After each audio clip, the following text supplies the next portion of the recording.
Quando Chiari se debruçou em seus estudos com aquelas 400 crianças, ele reclassificou a síndrome por ele descrita inicialmente nos tipos 1, 2, 3 e 4. O tipo 1 foi descrito por Chiari como deslocamento das tonsilas cerebelares e da parte medial dos lobos cerebelares inferiores em formato de cone, acompanhando o bulbo espinhal em direção ao canal cervical. O tipo 2, por sua vez, tinha um deslocamento desses mesmos tecidos, só que associado à herniação do quarto ventrículo, ao deslocamento da ponte, com compressão de graus variados e a angulação do bulbo dentro do canal cervical, com presença ou não de mielomeningocele torácica, como estudado aí no histórico que nós vimos. E essa mielomeningocele podia ser torácica, lombar e ou sacral, associada a uma hidrocefalia supratentorial.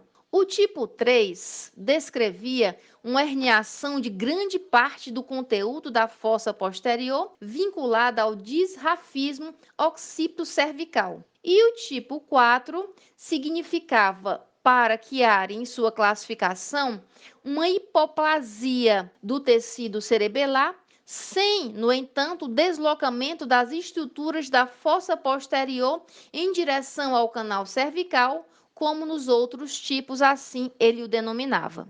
Então, falando de uma forma mais precisa, mais clara, para que se possa entender especificamente, vamos tratar de cada tipo em particular. A malformação de Chiari do tipo 1, como podemos já descrever basicamente anteriormente, trata da protusão caudal das tonsilas cerebelares através do forame magno no canal espinhal cervical. Ela tem causa multifatorial. E essa disparidade entre as dimensões da fossa posterior e do cerebelo é atribuída ao hipodesenvolvimento do somito occipital e, consequentemente, do osso occipital. Ela ocorre em idades precoces, cuja incidência está entre 0,1 a 0,5% na população em geral, apresenta alterações espinhais associadas, que estão advindas como siringomielia, que nós estudaremos posteriormente, hidrocefalia, que também estudaremos posteriormente,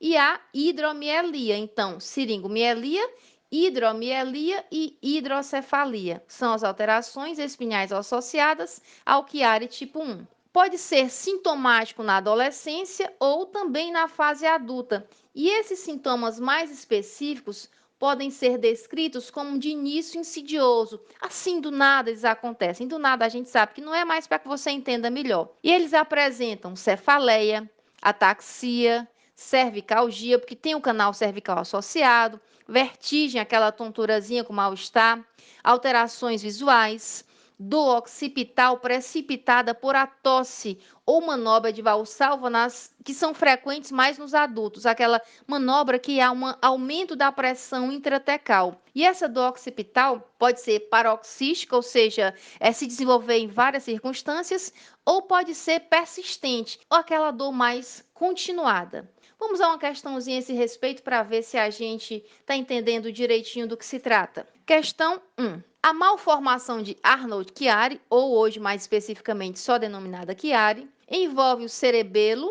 caudal e o bulbo caudal. Já está aqui, não é caudal, né? Parte mais cervical. Essa malformação causa sintomas inespecíficos, não é o caso, como cefaleia, vertigens e dores cervicais. Olha só, já está errado aqui porque cervical para caudal, né?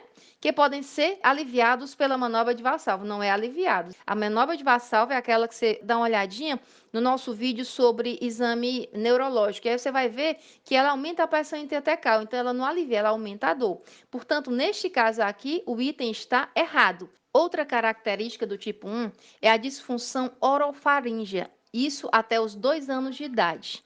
Também pode advir escoliose entre os 3 e 5 anos de idade e algumas sintomatologias são secundários à hidrossiringomielia, ou seja, paciente pela hidrossiringomielia, que é uma patologia que nós ainda vamos estudar, pode vir a desenvolver escoliose, alterações sensitivas, espasticidade em membros inferiores, rouquidão, paralisia das cordas vocais, disartria, atrofia da língua e nistagmo. Todas essas circunstâncias por conta principalmente da alteração que nós vimos do tipo 1, que é especialmente esta, envolvendo aí a parte cervical. Quanto ao diagnóstico ainda do tipo 1, ele baseia-se na neuroanatomia, ou seja, nas tonsilas cerebelares 5 milímetros abaixo do forame magno. Também na ressonância nuclear magnética, e as alterações possíveis nesse caso são cerebelares, no tronco encefálico ou na junção crânio-cervical.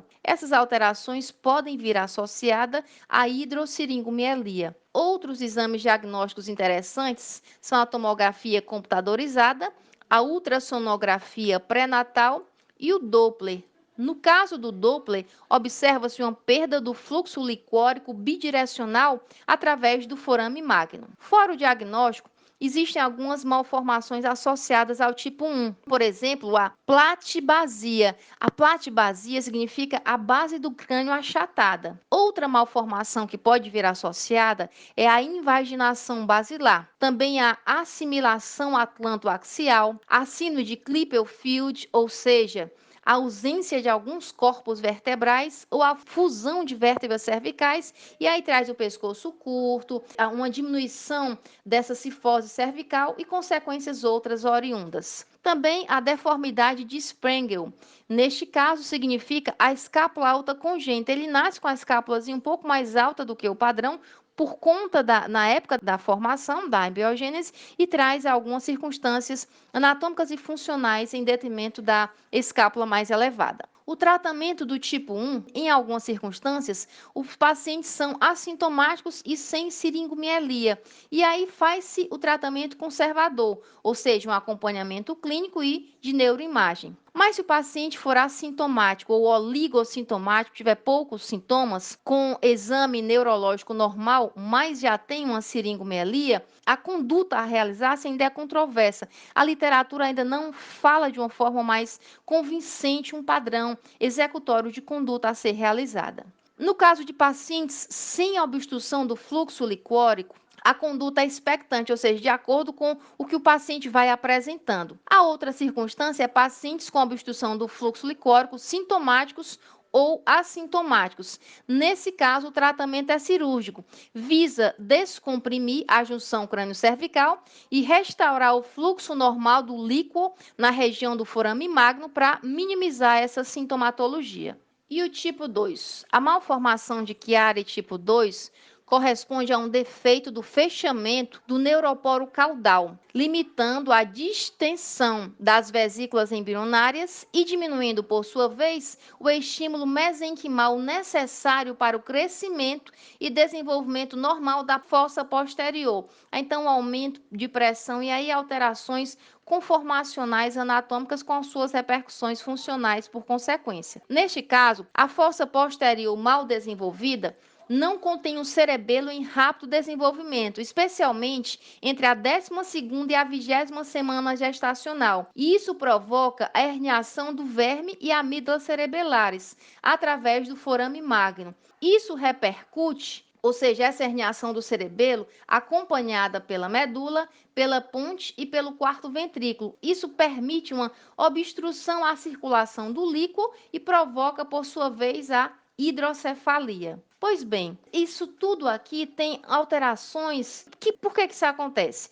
As causas são multifatoriais. E neste caso aqui do tipo 2, é poligênico, ou seja, vários genes podem estar envolvidos. Acontece em idades precoces. E essas anomalias neuroembrionárias associadas à malformação da fossa posterior no tipo 2 estão relacionadas com algumas anomalias específicas. Neste caso do tipo 2, no corpo caloso, porque é um pouco mais embaixo do cervical, no tálamo e no arco posterior de C1. Também associado à mielomeningocele, ao disrafismo espinhal aberto, à hidrossiringomielia, nós observamos o porquê, e a diastematomielia, ou seja, é uma divisão da medula em duas hemimedulas, pode ser igual ou desigual, e aí vai trazer alterações funcionais por conta dessa circunstância. É isso aí, pessoal. Obrigada por assistirem a mais um vídeo e não se esqueçam de curtir as aulas, se inscrever no canal e indicar aos amigos.